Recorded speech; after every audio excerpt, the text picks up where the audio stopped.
El título que darás al libro que publicarás sobre mi voluntad será este: El reino de mi divina voluntad en medio a las criaturas. Libro del cielo, llamada a las criaturas al orden, a su puesto y a la finalidad para la que fueron creadas por Dios.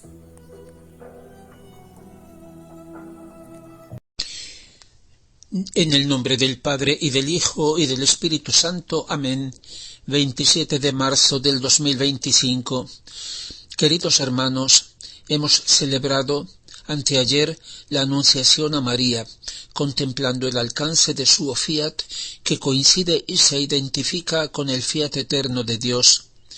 Así el Hijo de Dios, al encarnarse, nos ha concebido a todos con Él en el corazón de la Virgen, para darnos vida y ser vida de todos nosotros unidos a Él.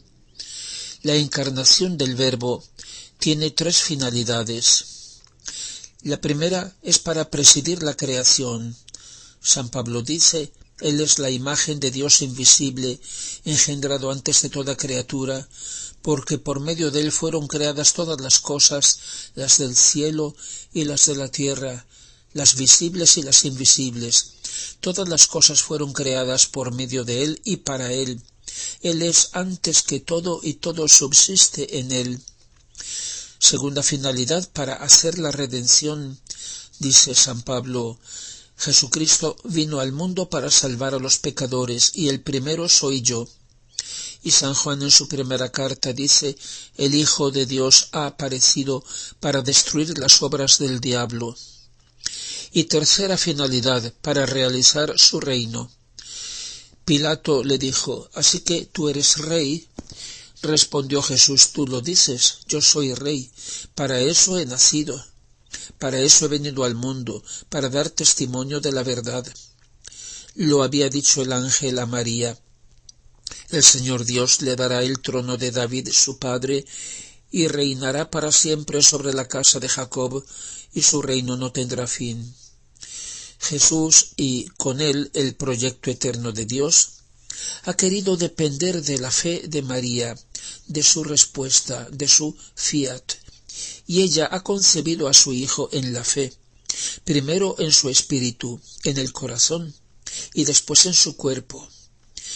Podemos imaginar lícitamente, y según su enseñanza en el libro La Virgen María en el reino de la divina voluntad, que su alma, concebida en medio de las tres divinas personas, desde el primer momento haya contemplado en el corazón del Padre su retrato, su imagen viva, la persona de su Hijo. Una imagen, digamos, como un mosaico, con tantos fragmentos que serían todas las infinitas perfecciones de Dios. Y ella se enamoró inmediatamente y quiso trasplantar en su propio corazón poco a poco esos fragmentos, para copia en ella de esa imagen. Eso fue su crecer como Jesús en edad, sabiduría y gracia. Y así hasta que, a la edad de 15 años y desposada ya con San José, recibió el anuncio del ángel. Su respuesta, su fiat, fue como añadir el último fragmento, y en su corazón se completó la imagen del Verbo. Entonces el Hijo de Dios, viéndola, dijo: «Pero si ese soy yo», y arrebatado por el amor añadió: «Voy a tomar posesión, me hago su hijo». Es decir, la encarnación no fue un remedio improvisado, sino un decreto eterno que contiene todo el proyecto divino. Y Dios hizo todo desde el principio de la creación para preparar la encarnación. Por el mismo motivo y la misma finalidad Dios creó a Adán y a toda la humanidad.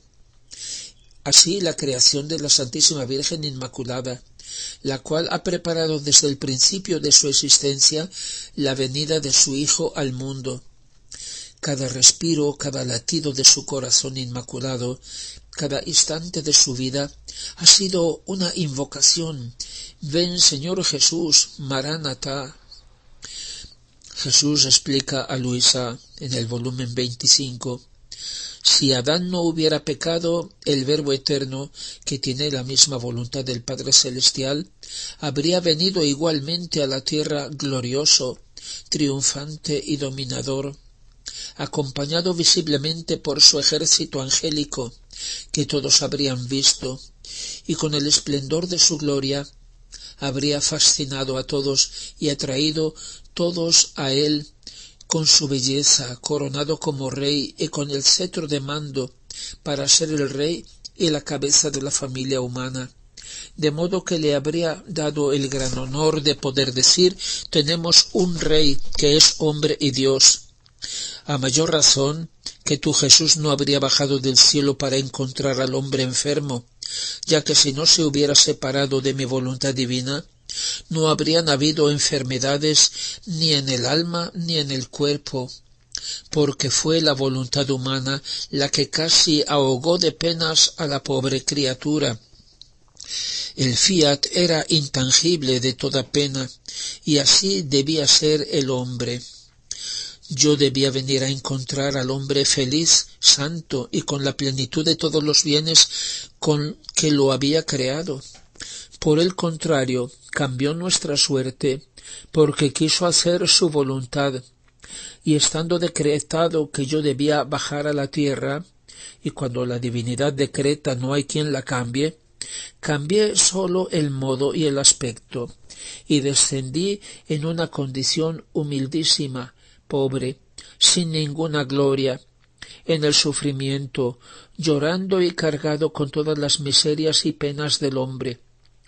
La voluntad humana me hizo venir a encontrar al hombre infeliz, ciego, sordo y mudo, lleno de todas las miserias, y yo, para sanarlo, las debía de tomar sobre mí, y para no infundir espanto, debía mostrarme como uno de ellos, para hermanarme con ellos y darles las medicinas y los remedios que hacían falta.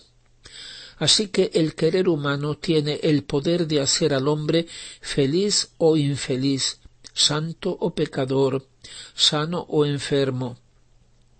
Por tanto, ya ves, si el alma se decide a hacer siempre, siempre mi divina voluntad y a vivir en ella, cambiará su suerte, y mi divina voluntad se lanzará sobre la criatura, la hará su presa, y dándole el beso de la creación, cambiará aspecto y modo, y estrechándola a su seno le dirá: dejemos todo a un lado.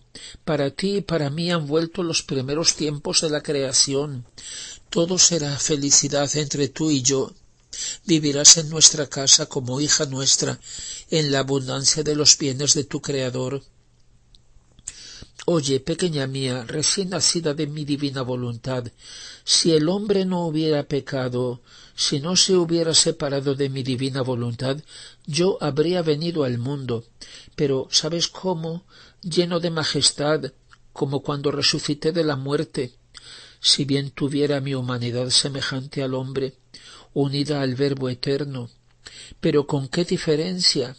Mi humanidad resucitada era glorificada, vestida de luz, no sujeta a padecer ni a morir. Yo era el divino triunfador, mientras que mi humanidad antes de morir estaba sujeta voluntariamente a todas las penas, más aún fui el varón de dolores. Y como el hombre tenía todavía los ojos deslumbrados por el querer humano, y por eso aún estaba enfermo, pocos fueron los que me vieron resucitado, lo cual sirvió para confirmar mi resurrección. Así que subí al cielo para darle al hombre tiempo de tomar los remedios y las medicinas, para que se curase y se dispusiera a conocer mi divina voluntad, para vivir no de la suya, sino de la mía, y así podré mostrarme lleno de gloria y majestad en medio de los hijos de mi reino. Por eso mi resurrección es la confirmación del fiat voluntas tua, así en la tierra como en el cielo. Después de tan largo dolor sufrido por mi divina voluntad durante tantos siglos, de no tener su reino en la tierra, su absoluto dominio, era justo que mi humanidad pusiera a salvo sus derechos divinos y realizase el primer fin mío y suyo de formar su reino en medio de las criaturas.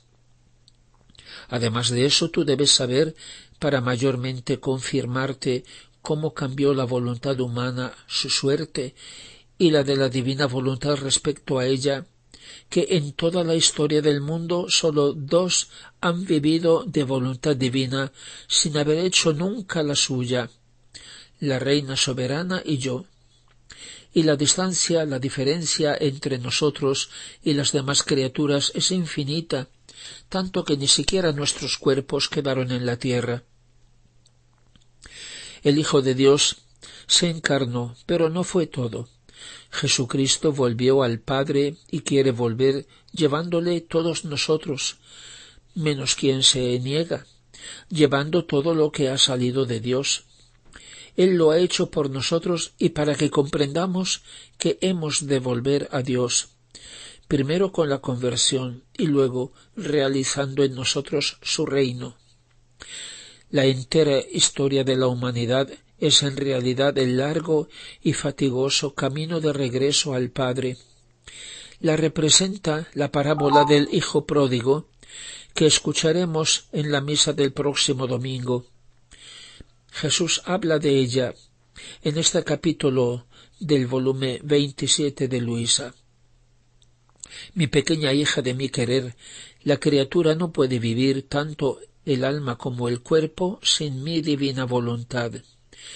Y como es su primer acto de vida, por eso se halla en condiciones o de recibir el acto de vida continua de ella, o de no poder existir. Y como el hombre fue creado para vivir en la opulencia de los bienes de esta divina voluntad, su herencia predilecta, para eso fue creado, porque debía vivir de nosotros y en nuestra casa como un hijo que vive con su padre. De no ser así, ¿cómo podía ser nuestro gozo, nuestra alegría y felicidad? Si no había de vivir a nuestro lado juntos en nuestra divina voluntad.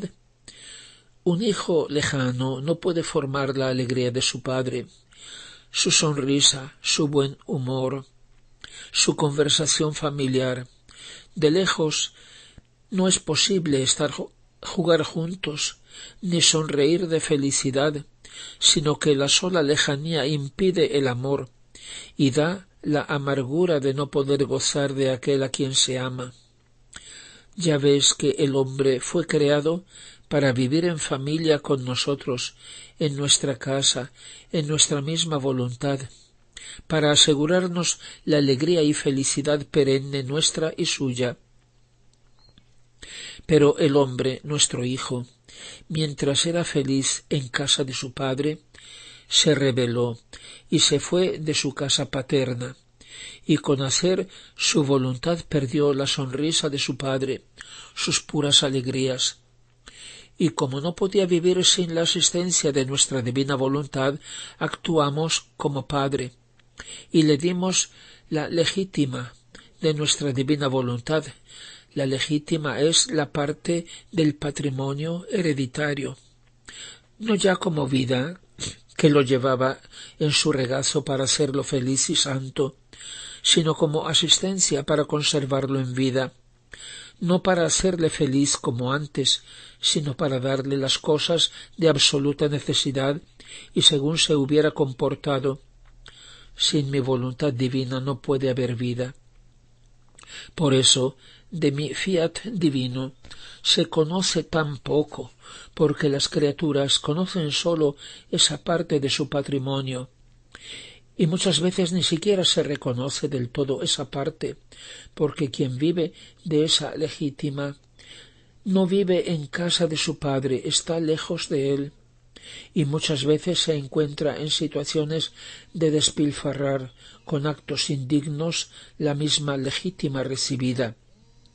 Por tanto, no te extrañe si poco se conoce de mi divina voluntad, si no se vive en ella, si no se está en continuo contacto para recibir su vida que hace feliz, que santifica y que estando juntos abre sus secretos y hace conocer quién es, qué puede dar y cómo suspira por tener en su regazo a la criatura, para formar en ella su vida divina.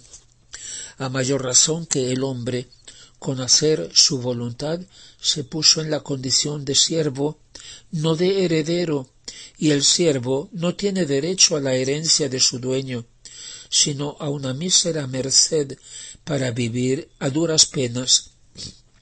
Por eso, hija mía, se puede decir que contigo he abierto las puertas para hacer que entres a vivir en nuestra casa, en nuestra divina voluntad, y teniéndote con nosotros te hemos manifestado tanto de nuestro querer divino, no dándote una legítima, sino como nuestra afortunada heredera.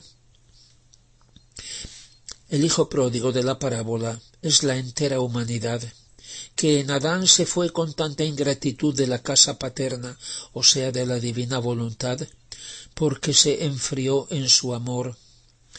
Y bien pronto se dio cuenta de que ya no tenía nada y se puso al servicio de un dueño de aquella tierra que lo puso a cuidar sus cerdos, o sea, sus pasiones.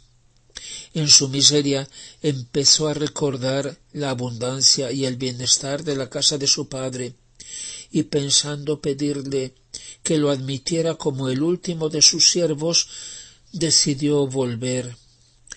El largo camino de regreso empezó con Abraham, a quien Dios dijo: «Vete de tu tierra, de tu patria y de la casa de tu padre Adán, hacia el país que yo te indicaré». Otros 2000 años después, dice el Señor, cuando en el Evangelio, cuando aún estaba lejos, el Padre lo vio, y compadecido corrió a su encuentro, se echó a su cuello y lo besó. Vino a su encuentro con los brazos abiertos para abrazarlo, los brazos abiertos de Cristo en la cruz. Fue la redención, y el Hijo empezó su confesión: «Padre, he pecado contra el cielo y contra ti, ya no soy digno de ser considerado hijo tuyo». Iba a pedirle que lo admitiera como un siervo, pero eso era demasiado duro para el Padre, que lo interrumpió y dijo a los verdaderos siervos, a los ángeles: «Revestidlo con la túnica más bella, o sea, la gracia, ponedle el anillo en el dedo», señal que era hijo, y sandalias en los pies, porque estaba descalzo y aún tenía que caminar otros 2000 años para llegar a casa. El hijo era de nuevo hijo, caminaba con su padre, pero todavía con espíritu de temor, de siervo. Finalmente, en la noche, vio lejana una lucecita y al acercarse vio que era un gran palacio espléndido de luz. Una niña indicó la puerta por la que entran solo los pequeños, con la confianza. Podemos decir que era Santa Teresa del Niño Jesús. Y poco después llega otra, la más pequeña de todos, Luisa, que es la primera que ha entrado y ha dejado la puerta abierta para que, como dice el Señor, el que quiera y se disponga pueda entrar. Y dentro del palacio, que es la divina voluntad, la casa paterna, ha encontrado a Jesús y a María, que habían nacido en la casa, de la que nunca se habían salido. También Adán había nacido en ella y luego se había ido. Y ahora nos preparamos para la gran fiesta, el banquete de las bodas del Cordero, el cumplimiento de su reino en la tierra como en el cielo. Gloria al Padre, y al Hijo, y al Espíritu Santo, como era en el principio, ahora y siempre, y por los siglos de los siglos. Amén.